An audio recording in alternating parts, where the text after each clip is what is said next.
Déjame saludar porque voy atrasadísimo con los enlaces. Déjame saludar al maestro Francisco Paco Cruz, periodista de larga trayectoria, autor de una larga lista de libros, más de 47 años en el periodismo. Le voy a recomendar sus dos más recientes libros, Las Damas del Poder y García Luna, el Señor de la Muerte. Orgullosamente miembro de esta familia sin censura. Y bueno, mi querido Paco, hay que hablar de muchos temas, pero uno que me llama la atención, ahora con el tema de Ayotzinapa, de cómo un grupo de presuntos estudiantes casi tumban la puerta histórica de calle Moneda en Palacio Nacional ayer, y Enrique Peña Nieto, el gran impune, el que era presidente cuando desaparecieron a los 43 normalistas de Ayotzinapa, la cabeza de la verdad histórica. Mi querido Paco, te saludo con mucho gusto. ¿Cómo estás? Vicente, ¿cómo estás? Mira, no, estoy más bien como en una especie de conmovido, todas esas donaciones para Sin Censura. La verdad es que es bien importante. La gente sabe todo lo importante o lo que representa el periodismo independiente, y es la única forma de mantenernos, Vicente. Y la verdad es que me impresiona ese apoyo. Y tú tienes razón. Bueno, mira, hay dos cosas con el caso Ayotzinapa que de pronto, ayer la dijo el presidente una, pero pasó como inadvertida. El presidente dice, por ahí atrás está la Organización de Estados Americanos, la OEA, y recordamos a qué fue Xochitl Gálvez, a dónde fue a Xochitl Gálvez cuando fue a Washington. Fue a reunirse con el secretario general de la Organización de Estados Americanos, el mayor golpista de América Latina, Luis Almagro. Le fue a pedir ayuda. Ahí tienes la ayuda. Ya lo dijo el presidente ayer, hay mano negra en el caso de Ayotzinapa, y él enfocó a Álvarez y Casa, que tiene razón, pero esa es la OEA, la Organización de Estados Americanos, así que ya tienes el intervencionismo que fue a solicitar Xochitl Gálvez, las órdenes de la Organización de Estados Americanos para mover un caso que que tiene otra naturaleza. Yo te decía ayer, uno de los peores enemigos de los normalistas rurales en este país son el Partido Acción Nacional y el Partido Revolucionario Institucional. En 2013, un año antes de todo el caso Ayotzinapa, había planes ya. Enrique Peña Nieto tenía en su escritorio los decretos para desaparecer la normal rural Raúl Isidro Burgos de Ayotzinapa. Ya los tenían, habían encontrado más o menos 2012, habían confirmado el hallazgo de uno de los mayores yacimientos de oro en el estado de Guerrero, que es una entidad riquísima, hay cualquier cantidad de minerales. Así que había también visos de que Ayotzinapa se había convertido, no visos, evidencias de que Ayotzinapa se había convertido en el gran centro aglutinador del inconformismo en el estado de Guerrero, y que se preparaba un movimiento armado. Finalmente no se levantaron en armas, pero había ya evidencias muy sólidas de que movimientos de Guerrero habían confluido en la normal y pensaban levantarse en armas contra Enrique Peña Nieto. Finalmente no lo hicieron, pero en 2014 se presenta la oportunidad en aquel mes de septiembre, cuando los estudiantes preparaban, como cada año, una serie de tomas de autobuses que ya las líneas de autobuses estaban acostumbradas. Tomaban los autobuses y con eso viajaban a la Ciudad de México para protestar, para participar en las protestas y la conmemoración por el 2 de octubre del 68, no se olvida nunca. Y se les presentó la oportunidad y los desaparecen. Y ya hay evidencia sólida, porque además yo la publico en un libro en 2016, de que el ejército estaba metido, de que estaba metido a Guerreros Unidos, un grupo de narcotraficantes, que había policías municipales de Iguala, de algún otro municipio, había gente del Poder Judicial de Guerrero metido también, eso, que desaparecieron videos. Es decir, había de todo. Era un caldo de cultivo. Había evidencias de que el ejército estaba infiltrado en Ayotzinapa, y de que Peña Nieto y de que el general Salvador Cienfuegos, que no se nos debe olvidar, que el general Salvador Cienfuegos, que era el general secretario de la Defensa Nacional, conocían desde el minuto uno lo que estaba pasando en Ayotzinapa, y Peña Nieto autorizó todo lo que pasó, y hubo una conjugación, y yo digo que hubo una conspiración de silencio, que es como yo narro en mi libro, lo escribo así, y para ocultar todo lo que estaba pasando, y lo ocultan, lo desaparecen, y Peña Nieto es el comandante supremo de las Fuerzas Armadas, es el hombre que autorizó, el hombre que después ordenó al procurador general de la República darle forma a lo que finalmente llamaron la verdad histórica. Así que Jesús Murillo Caram le da forma, se lo presenta a Peña y lo autorizan todo. Y a tomar, bueno, este hombre con la complicidad de quién, de Tomás Herón de Lucio, que ahora está autorrefugiado y protegido en Israel por el gobierno sionista de Benjamín Netanyahu, y el apoyo de Miguel Ángel Osorio Chong, que es otro de los grandes olvidados en este caso. Si, había una conspiración de todo para silenciar todo lo que fuera Ayotzinapa, pero el principal responsable era el presidente de la República, por él era el comandante supremo de las Fuerzas Armadas, y se va, mira, y está gozando de los millones que se robó, de los millones que se llevó, tiene una visa dorada en España, está gastando, lleva una vida principesca, y nosotros aquí desmadrándonos por el caso Ayotzinapa. Pero yo te decía, por primero hay que aclarar lo del presidente, lo dijo muy bien ayer, ¿sí? Hay mano negra desde la Organización de Estados Americanos. ¿A qué fue Xochitl Gálvez? A pedir la intervención de Luis Almagro, y se la concedió. Así que hay una conspiración y hay una guerra sucia, pero el principal culpable, porque era el comandante supremo, es el presidente Enrique Peña Nieto, ¿sí? Aquel 26 de septiembre de 2014 cambió la historia de este país. Este país es igual, pero ya no es el mismo. Ya no es el mismo, pero él está ahí. ¿Qué hubo ese día? Violación a los derechos humanos, destrucción de evidencia, testimonios arrancados bajo coacción, bajo tortura, terrorismo visual. Es decir, hubo de todo después del aquel 26 de septiembre de 2014. Yo siempre lo repito, no hay que olvidar que 3 estudiantes ese día, aquel 26 de septiembre de 2014, fueron asesinados, y uno de ellos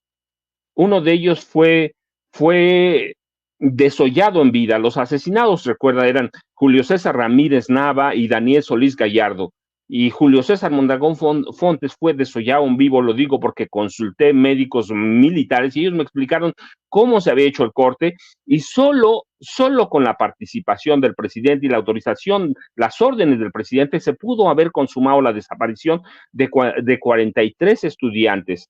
Ellos sabían, no es uno o dos, que ya había habido muertos en Ayotzinapa, por ejemplo, en 2011, que es cuando aparece Vidulfo Rosales, y aparece más o menos en 2010, pero en 2011 ya es visible Vidulfo Rosales Sierra, que es un activista en Guerrero, y Ayotzinapa se convierte en el gran caso después del 68, del 2 de octubre de Gustavo Díaz Ordaz, después del halconazo de junio del 71 con Luis Echeverría, se convierte en ese caso emblemático, y viene todo esto que está ya hoy en pleno proceso electoral, y ayer lo decía Vidulfo Rosales Sierra, vamos contra Claudia Sheinbaum Pardo, nos vamos a aparecer en cada mitin, si se convierte en una gran hoguera política, pero el principal responsable está gastándose nuestra lana, todo el dinero que se robó en España.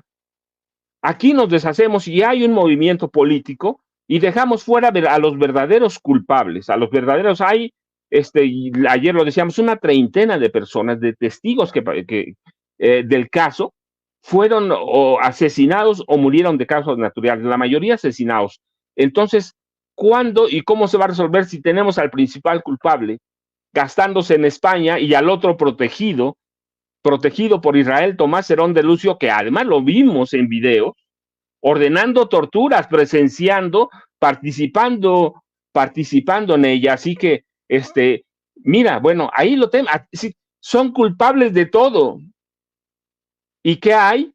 Que nosotros aquí tenemos a fuego, claro, avivado ese fuego por la Organización de Estados Americanos, una organización golpista, dirigida por un golpista, un diplomático uruguayo, Luis Almagro.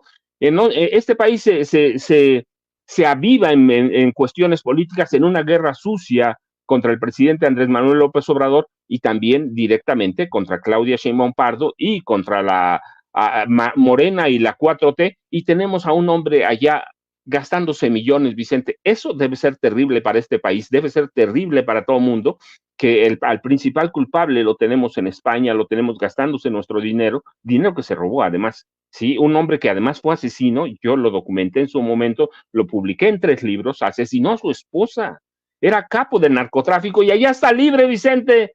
Y aquí se aviva el fuego de la guerra sucia contra Andrés Manuel López Obrador y Claudia Sheinbaum Pardo, Vicente.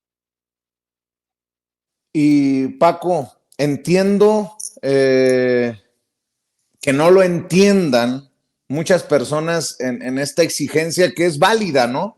Nunca nos vamos a poner en contra de la exigencia de justicia y que se dé con los 43 desaparecidos, pero solamente como ejemplo, las columnas que publican periodistas solo como ejemplo, Ricardo Rafael. Estoy viendo lo que publica. Dice, el principal atributo político de AMLO ha sido que los más desprotegidos se sientan representados por él. Pero el derribamiento de la puerta no es una mera anécdota, sino un hecho que anuncia el desgaste de la narrativa oficial dominante. No, pues ahora resulta que AMLO es culpable de la desaparición de los normalistas. Me parecen análisis muy tontos, muy ramplones, mi querido Paco, pero desafortunadamente todo esto que viene de una exigencia válida termina en medio del proceso electoral dándole la carnita a los odiadores de López Obrador. Vicente, ¿recuerdas? Ayer lo platicamos. Esto le está dando, tú tienes razón, carnita, es como echar gasolina al fuego en época de verano, en época seca, para incendiarlo. Dijimos ayer que esto era un movimiento que iba a utilizarse contra Andrés Manuel López Obrador. Es terrible lo que pasó. Yo publiqué un libro en 2016 donde narro todo el dolor que se pasa. Hay que buscar justicia, hay que hacerla. El dolor de los padres debe ser el dolor nuestro, como lo del 68, como del 71, como la guerra sucia que vivió este país por años. Pero eso es una cosa, lo otro ya es un movimiento político, y dijimos ayer, se convirtió en un movimiento político que mañana, desde ayer mismo, recuerdas, Xochitl Gálvez se trepó en el caso, hoy se trepan políticamente hablando esos periodistas ilustrados que llamaba Genaro García Luna. Hay atrocidades que son innegables, pero ellos están cometiendo una atrocidad y están dejando fuera, y yo por eso quería poner en el centro a la figura de Peña Nieto. En estas atrocidades innegables, dejaron fuera a Enrique Peña Nieto y todo el mundo está desgastada la narrativa del presidente López Obrador. No, lo que hay es una guerra sucia que nace en parte de esos comunicadores, hay que decirlo, de Ricardo Rafael, al que le pongas a Loret de Mola, al que pongas Anabel Hernández, una narrativa de ellos sí, pero hay también una narrativa que viene desde la Organización de Estados Americanos, y eso es terrible. ¿Por qué? Porque esto forma parte de la campaña golpista que se puso en marcha a partir del 1 de diciembre de 2018. ¿Cuánto va a impactar? Mira, yo tengo confianza que con la candidata que tienen no va a impactar, pero finalmente es un movimiento que, que avivó y que dio la voz de arranque Jorge Castañeda, que fue el secretario de Relaciones Exteriores del gobierno de Vicente Fox, por lo menos en los 2 primeros años, y es un hombre que dio prácticamente la voz de ataque, y ahí aparecen, queriéndolo o no, aparece Vidulfo Rosales Sierra, aparece Xochitl Gálvez y aparecen todos estos comunicadores que quieren regresar al PRI o al PAN, a cualquiera de los dos, en este caso panistas, Xochitl Gálvez Ruiz, que avivan, que alimentan el fuego de esta guerra sucia. hay una pregunta que es inevitable. ¿A dónde está Peña Nieto, Vicente? Castañeda ya vivó, ya les dio una orden, ya les dijo, no hay recato alguno, hay una guerra sucia en serio y avisada además por televisión. Lo dijo en un canal público abierto, si hay una guerra sucia, entonces la pregunta es inevitable, sí, y con todos estos, ¿a dónde está? ¿A dónde está Enrique Peña Nieto? ¿A dónde está Tomás Herón de Lucio? ¿Y a dónde, qué papel van a jugar personajes como Vidulfo? ¿Sí?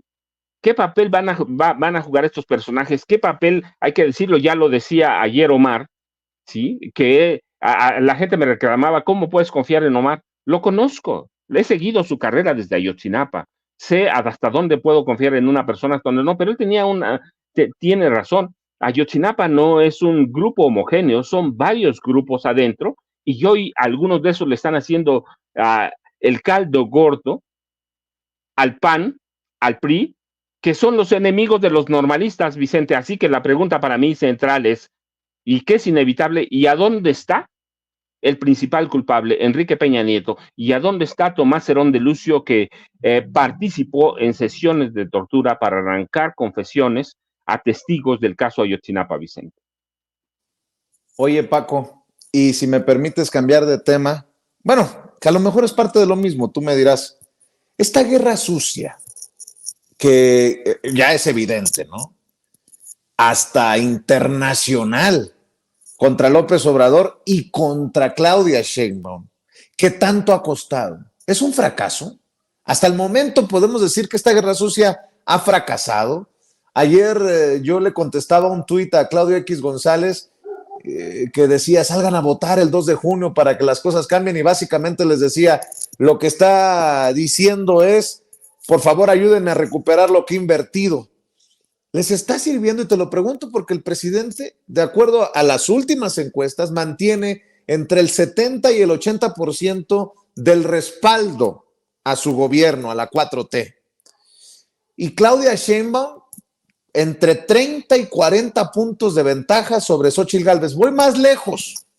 Clara Brugada en la Ciudad de México, a pesar de la guerra sucia, sigue con ventaja importante de más de 2 dígitos sobre Santiago Taboada. Dame tu opinión, Paco. Mira, Vicente, yo digo que por lo menos hasta ahora, esa guerra es un fracaso. O sea, no han entendido, empezando por Claudio X, yo te dije, pero Claudio X no ha aprendido nada desde que andaba con Luis Donaldo Colosio Murrieta. Es decir, desde entonces intentó meterse a la política para ganar algo. A Luis Donaldo lo sé por testigos de esa época. Nunca lo tomó en cuenta, lo mandaban literalmente a tomar café, lo mandaban por el papel de baño ahí a Kimberly Clark. No ha aprendido nada, no han entendido que estamos curados ya de espanto. En el gobierno de Carlos Salinas de Gortari, jugaron con el miedo después del magnicidio de Luis Donaldo Colosio Murrieta, después del homicidio o la ejecución de Juan Francisco, Juan Francisco Ruiz Massieu. Ruiz Massieu y del cardenal Juan José Posadas Ocampo, jugaron con el miedo. Había habido, recuerdas, en esa época más de 300 asesinatos políticos ordenados por Salinas, y nos metieron miedo, así que la gente salió a votar por Zedillo. Y después apareció un ranchero que de pronto parecía más o menos, y la gente se confundió y votó por Vicente Fox. Ganó, hay que decirlo, ganó democráticamente. Yo digo, nos fue muy mal con Vicente Fox, pero después nos metieron el miedo en la elección de Calderón y con las manos metidas de Vicente Fox Quesada. Nos metieron miedo y ganaron con un fraude escandaloso. En la siguiente elección nos volvieron a meter miedo, pero además le metieron cualquier cantidad de dinero a la campaña de Enrique Peña Nieto, y con fraude. Yo digo que sí fue un fraude, por más que las urnas no lo reflejen, fue un fraude. ¿Por qué? Porque gastaron miles de millones de pesos para comprar la elección. Y este hombre llegó, Enrique Peña Nieto llegó a la presidencia. En 2018 nos intentaron meter miedo otra vez, pero perdimos el miedo. y salimos 31 millones. Hoy las evidencias dicen, por lo menos hasta hoy, que por lo menos 33 millones de personas saldrían o estarían dispuestas a votar por Claudia Sheinbaum Pardo. Es decir, las campañas del miedo no funcionan, no hay una propuesta clara, una propuesta grande. Hay que hacer un contraste de las propuestas de Claudia Sheinbaum Pardo y las de Xochitl Gálvez, pero no hay. Te vas a encontrar la mega cárcel, te vas a encontrar que prometen que van a aumentar las pensiones, las van a respetar, cuando el PAN es un partido que nunca votó por ninguna pensión, por ninguna, es decir, no hay una propuesta muy clara de gobierno de Xochitl Gálvez. Entonces, ya nos quitamos el miedo, y yo refería a la elección de la Ciudad de México porque es el corazón político de este país.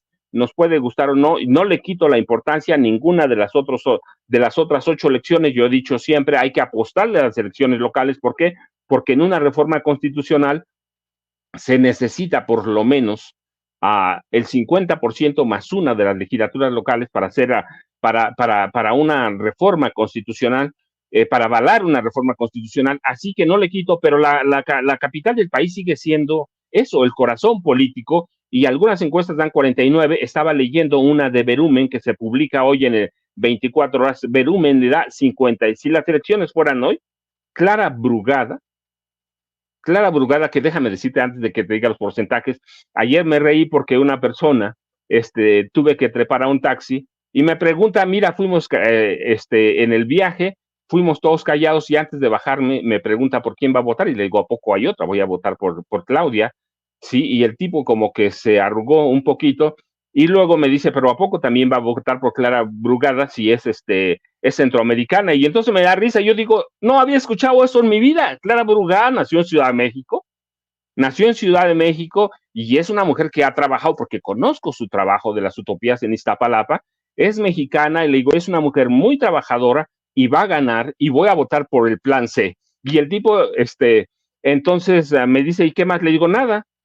Le digo, lo bueno es que ya se va. Y me dice, ¿ya se va López Obrador? No, le digo, ya se va usted, porque yo aquí me bajo, ¿sí? Entonces, ese es, pero los porcentajes que leía hoy es que 55% en la de Verumen, 55% para Clara Brugada, 30% para Santiago Taboada del PRI PAN PRD, y solo 7% para Salomón Chertorivsky. Es decir, no, esa guerra sucia no ha impactado, por el contrario, creo que se les puede revertir, puede ser un boomerang, porque no han entendido que ya estamos espantados, perdón, ya estamos curados de la violencia, estamos curados de las guerras sucias. ¿Cuántas guerras sucias? 3 contra López Obrador. Entonces, estamos curados. Yo creo que en este momento lo mejor, van a mantener su guerra sucia, eso es clarísimo, la van a mantener la narrativa del narco, aunque ya lo dijimos, si hemos tenido un presidente narco, fue Felipe Calderón Hinojosa, un narcogobierno, un narcoestado, tuvimos no solo narcogobierno, narcoestado con todo lo que implica, pero no va a impactar. No va a impactar, ¿por qué? Porque va a pegar en los sectores que ya están convencidos. Leía la semana pasada una serie de estudios políticos en los que advertían que por lo menos la gente que va a votar por Morena ya está convencida por quién va a votar. No va a cambiar su voto en las siguientes semanas. Y el trabajo, mira, las declaraciones de Castañeda son bien importantes. Ya la guerra sucia, ya chismes, lo que sea, ya, que además yo insisto que es un hombre violento, por más explicaciones que él dé. Él daba una explicación que decía por la buena o por la mala, y después hace una aclaración. Bueno, pero dentro de la ley, cuando uno busca las definiciones en el diccionario, y uno se encuentra por las buenas o por las malas, él dice, nunca dije que había que matarlo, no, pero por las buenas o por las malas implica violencia, implica que tienes que desaparecer a alguien. Y yo lo doy, mira, lo doy porque eso es bien importante. Por las buenas o por las malas es una locución adverbial que indica que algo se hará de cualquier manera, ya sea con buenos modales o de manera violenta y coercitiva. Esta expresión sugiere que se ha agotado el diálogo y se está dispuesto a aplicar la fuerza si es necesaria. Y lo que hace Castañeda, y que yo relaciono con esta encuesta, es darles la voz de ataque. Ya nos urge. Si en 2 semanas no se toman esas medidas peores de lo que ya hay, van a perder la elección, y hoy sale esta encuesta y yo digo, por eso están asustados. Ellos conocen estas encuestas, Vicente, conocen el resultado, ¿va a impactar? Yo digo que no, pero tampoco podemos decir que la elección esté decidida. La elección se va a decidir el primer domingo de junio próximo, no el 2 de julio, como dice Xochitl Gálvez, el primer domingo de junio de este año se va a decidir la elección. Hoy tienen que trabajar durísimo, Clara Brugada, Claudia Sheinbaum Pardo, cada uno de los candidatos de Morena, nos pueden gustar o no. Yo he señalado que hay candidatos que no me gustan, pero entiendo lo que está pasando. Entiendo que es parte de por qué algunas personas están en Morena, por qué Morena les dio candidaturas, porque ellos saben, por ejemplo, la de Rubiel Ávila Villegas, que yo he documentado su corrupción, pero entiendo que tiene un capital político en el Valle de México durísimo, grueso, y que esos votos los va a necesitar Morena, va a necesitar todo, y todos vamos a necesitarlo. ¿Para qué? No para que gane Claudia, que va a ganar, y que tiene que trabajar duro, y Clara Brugada y todos los demás. No, ¿para qué? Para conseguir el 70% y más del Congreso de la Unión, la Cámara de Diputados, el Senado. No se puede especular con eso. Así que va a impactar, pues ya sí va a impactar. Están reforzando a las huestes panistas, a las huestes priistas, no digo perredistas porque hay evidencia de que puede incluso perder el registro, pero Claro. no va a impactar, no, pero ellos están tratando de reafirmar y de confirmar su voto duro, Vicente, y yo espero verdaderamente sí, no solo que gane Clara Brugada, sino que este país gane el plan C y entonces se puedan poner en marcha los cambios constitucionales que se requieren, empezando por la reforma judicial, Vicente. Pues mi querido Paco, seguiremos con este análisis, seguiremos hablando de estos temas aquí en este espacio libre como el viento. Por lo pronto sigo invitando a la audiencia de Sin Censura para que busque tus dos más recientes libros, Las Damas del Poder y García Luna, El Señor de la Muerte, y que te apoye en redes sociales, Paco. Vicente, yo te agradezco mucho y sí, seguimos aquí, nos vemos mañana, viernes, fin de semana. Yo ya sabes, @Paco Cruz Jiménez en X, antes Twitter, Francisco Cruz Jiménez en Facebook, y muchas gracias, Vicente, como siempre. Te mando un abrazo, Paco, el maestro Francisco Paco Cruz hablando con nosotros sin censura.